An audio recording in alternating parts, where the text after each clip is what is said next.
जो ये 3 काले कानून केंद्र सरकार ने किसानों के लिए पास किए, पूर्ण रूप से किसान विरोधी हैं।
नरेंद्र मोदी हाय हाय सारा कानून वापिस लो। नरेंद्र मोदी हाय हाय सारा कानून वापिस लो।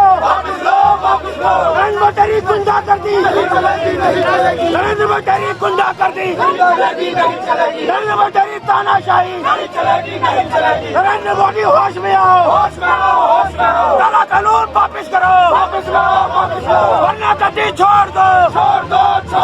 नरेंद्र मोदी हाय हाय, नरेंद्र मोदी हाय हाय, काला कानून वापिस लो, वरना गद्दी छोड़ दो। नरेंद्र मोदी हाय हाय, नरेंद्र मोदी हाय हाय, नरेंद्र मोदी हाय हाय, नरेंद्र मोदी हाय हाय, नरेंद्र मोदी हाय हाय, नरेंद्र मोदी हाय हाय, काला कानून वापिस लो, वरना गद्दी छोड़ दो। किसान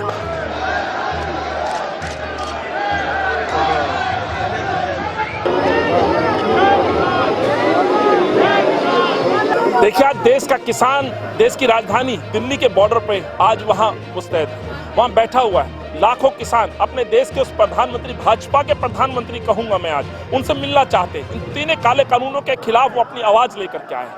भाजपा के प्रधानमंत्री के दावे के अनुसार ये 3 काले कानून किसानों के हितकारी होंगे। किसान इसको नकार चुके हैं। वो कह चुके हैं कि आखिर आपसे सवाल पूछा जाता है कि आप बताएं किस संस्था ने आपसे कहा कि इन 3 कानूनों को आप हम पे दीजिए, हमारे भविष्य के लिए दीजिए। कानूनों को पूरी तरह से किसान ठुकरा चुका है और ये कहना चाहता है कि जो पहली व्यवस्था है उनको जारी रखिए। ये सरकारें मानने के लिए तैयार नहीं है।